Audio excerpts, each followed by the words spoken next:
The following article contains elements of sexuality and mature themes. Discretion is advised. Before the crisis, Superman faced some serious issues. The last of his people, living on Earth as one of us, which raises the question. He may look like us, but let's just say that intimacy is going to be an issue. Man of Steel, Woman of Kleenex by Larry Niven. At the ripe old age of 40, Kal-El, alias Superman, alias Clark Kent, is still unmarried. Almost certainly he is still a virgin. This is a serious matter. The species itself is in danger. An unwed Superman is a mobile Superman. Thus it has been alleged for those who chronicle the Man of Steel's adventures are responsible for his condition, but the cartoonists are not to blame. Nor is Superman handicapped by psychological problems. Granted, the poor oaf is not entirely sane. How could he be? He's an orphan, a refugee, or an alien. His homeworld no longer exists in any form, several gigatons upon gigatons of dangerous, pearly-colored rocks. As a child and young adult, Kal-El must have been hard put to find an adequate father figure. What human could control his antisocial behavior? What human would dare try to punish him? His actual highly social behavior during this period indicates an inhuman self-restraint. One wonder if Superman drifted gradually into schizophrenia. Torn between his human and Kryptonian identities, he chose to be both, keeping his split personalities rigidly separate. A psychotic desperation is evident in his defense of his secret identity. But Superman's sex problems are strictly physiological and quite real. The purpose of this article is to point out some medical drawbacks to be a Kryptonian among human beings and to suggest possible solutions. The Kryptonian humanoid must not be allowed to go the way of the pterodactyl and the passenger pigeon. What turns on a Kryptonian? Superman is an alien, an extraterrestrial. His humanoid frame is doubtless the result of parallel evolution, as the marsupials of Australia resemble their mammalian counterparts.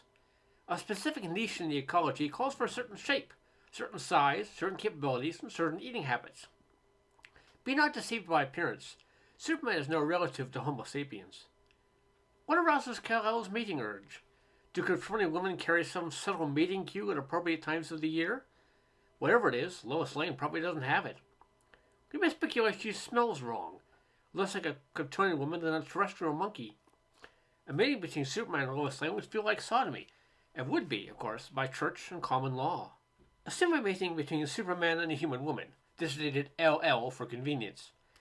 Either Superman has gone completely schizo and believes himself to be Clark Kent, or he knows what he's doing, but no longer gives a damn. 40 years is a long time.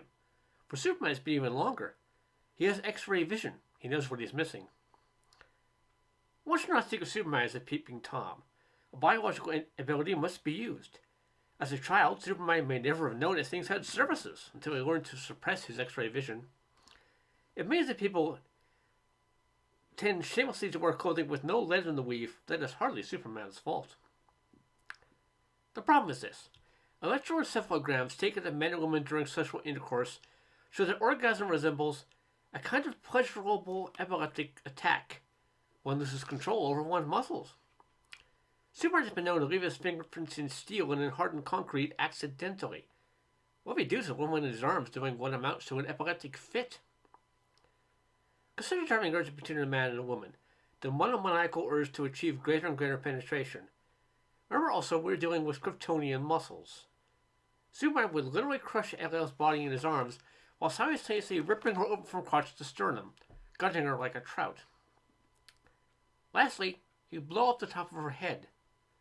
Ejaculation of semen is entirely voluntary in the human male and in all other forms of terrestrial life. It would be unreasonable to assume otherwise for a Kryptonian, but with Kryptonian muscles behind it, Kal-El's semen would emerge with the muscle velocity of a machine gun bullet. One can imagine that the Kent home in Smallville was littered with holes during Superboy's puberty. Why did Lana Lang never notice that? In view of the foregoing, normal sex is impossible between LL and Superman. Artificial insemination may give us better results. First, we must collect the semen. The globules will emerge at transonic speeds. Superman must first ejaculate, then fly frantically after the stuff to catch it in a test tube. We assume he's on the moon, both for privacy and to prevent the semen from exploding into vapor upon hitting air at such high speeds. He can catch it, of course, before it evaporates in vacuum. He's faster than a speeding bullet. But can he keep it? All known forms of Kryptonian life have superpowers. The same must hold true of living Kryptonian sperm. It more recently assumed that Kryptonian sperm are vulnerable only to starvation and to green kryptonite. They can travel with ease through water, air, vacuum, glass, brick, boiling steel, solid steel, liquid helium, or the core of a star, and they're capable of translight velocities. What kind of test tube would hold such beasties? Kryptonian sperm unusual powers would give us further trouble. For the moment, we will assume, because we must, they tend to stay in the seminal fluid, which tends to stay in a simple glass tube. Thus, Superman and LL can perform artificial insemination. At last, there will be another generation of Kryptonians. Or will there? A ripened but unfertilized egg leaves LL's ovary, begins its voyage down a fallopian tube. Sometime later, tens of millions of sperm, released from a test tube, begin their own voyage up the tube. The magic moment approaches. Can human breed with Kryptonian? Do we even use the same genetic code?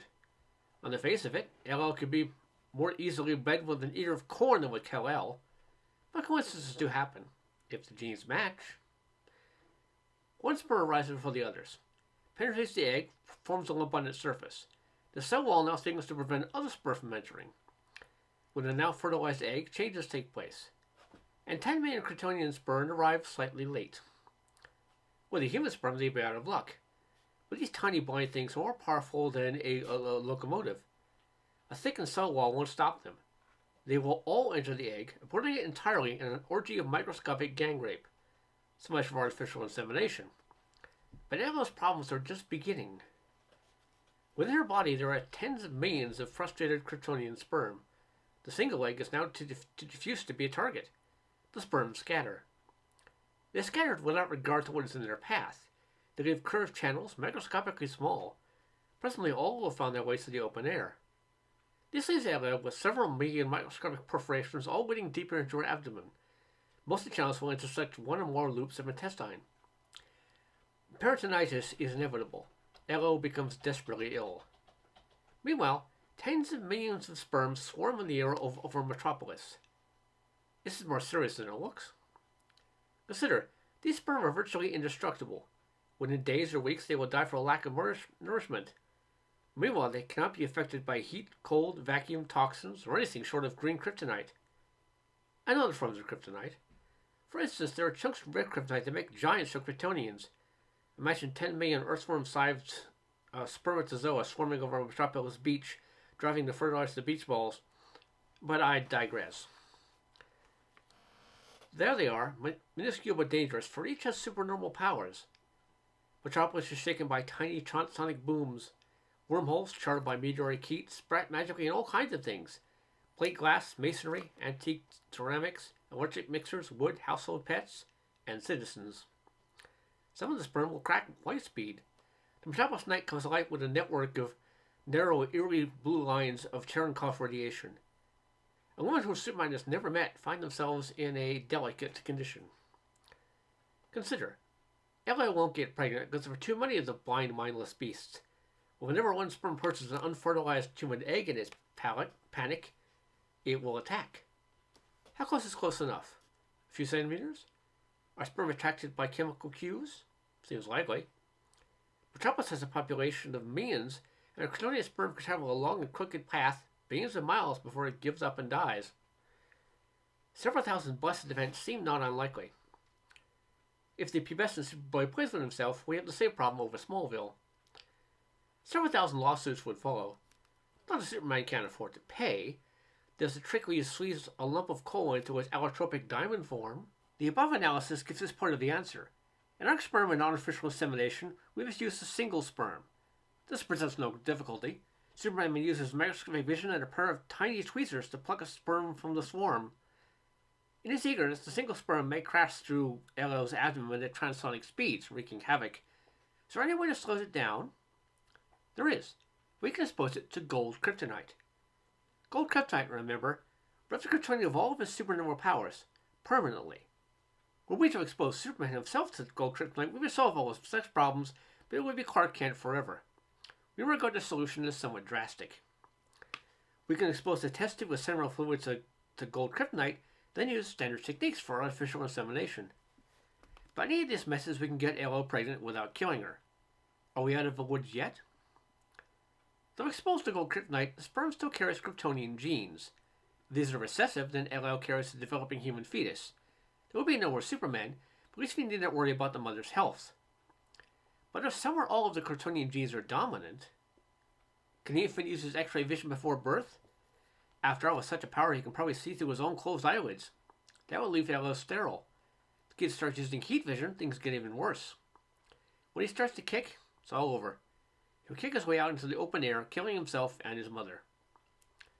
Is there a solution? There are several. Each has drawbacks. We can make LL wear a kryptonite belt around her waist. For all purposes, all forms of kryptonite are available in unlimited quantities. It has been estimated, from the startling tonnage of kryptonite fallen to Earth, since the explosion of Krypton, the planet must have outweighed our entire solar system. Doubtless, the planet Krypton was a cooling black dwarf star, one of a binary pair, the other being a red giant. But too little kryptonite may allow the child to damage her, while too much may damage or kill the child. Intermediate amounts may do both. There's no safe way to experiment. But our solution is to find a host mother. We have not yet considered the existence of Supergirl. She can't mate with Superman because she's his first cousin, and only a cad would suggest differently. She would carry the child without harm, but Supergirl has a secret identity, and her secret identity is no more married than Supergirl herself. If she turned her pregnant, she'd probably be thrown out of school. A better solution may be to implant the growing fetus in Superman himself. There are places in a man's abdomen where the fetus could draw adequate nourishment, growing as a parasite, where it would not cause undue harm to surrounding organs. Presumably, Clark can't take a leave of absence more easily than Supergirl's schoolgirl alter ego. When the time comes, the child will be removed by cesarean section. It have to be removed early, but there would be no problem with incubator as long as it was fed. I leave the problem of cutting through Superman's invulnerable skin as an exercise for the alert reader. The mind boggles at the image of a pregnant Superman cruising the skies of Metropolis. Batman refused to be seen with him. Strange new jerks circulate the prisons. And the race of Krypton would be safe at last. The end.